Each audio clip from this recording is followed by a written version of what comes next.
எங்களை அதிகமாய் நேசிக்கிற எங்கள் அன்பின் பரலோக பிதாவே, மெய் துதிக்கிறோம், ஸ்தோத்திரிக்கிறோம் அப்பா. இந்த இரவு நேரத்துக்காக உடைய சமூகத்திலே வருகிறோம். இந்த நாள் முழுவதும் எங்களை பத்திரமாய் பாதுகாத்து கொண்டீரே, அதற்காக ஸ்தோத்திரம்.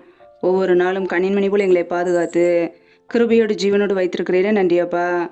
எங்களுடைய தேவைகளை சந்திக்கிறீரே, நன்றி. பிரயாணங்களிலே எங்களை பாதுகாக்கிறீரே, நன்றி அப்பா. இணைந்திருக்கிற ஒவ்வொரு குடும்பங்களையும் உடைய கரங்களிலே அர்ப்பணிக்கிறோம். என் தேவன் தாமே பிள்ளைகளை ஆசீர்வதிப்பீராக. பிள்ளைகள் செய்கின்ற வேலைகளை, தொழில்களை, வியாபாரங்களை ஆசீர்வதிங்க. கையின் பிரயாசங்களை வர்த்திக்க பண்ணுங்க, பெருக பண்ணுங்க. யாரெல்லாம் பலவீனத்தோடு, சோர்வோடு, வியாதியோடு கஷ்டப்படுகிறார்களோ, என் தேவன் அவர்களுக்கு நல்ல சுகத்தையும் பலத்தையும் ஆரோக்கியத்தையும் கட்டளையிடுவீராக.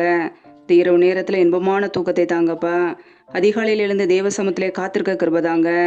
சத்துரு கொண்டு வருகிற எல்லா போராட்டங்கள், பிரச்சனைகள், தீமைகள், மரண பயங்கள், இருளின் அதிகாரங்கள், ஆபத்துகள், நாசமோசங்கள், தீமைகள் எல்லாவற்றுக்கும் விலைக்கு எங்களை பாதுகாத்து கொள்ளுங்க. இப்படியே ரத்த கோட்டைகளை அர்ப்பணிக்கிறோம், தாழ்த்தி ஜெபிக்கிறோம்.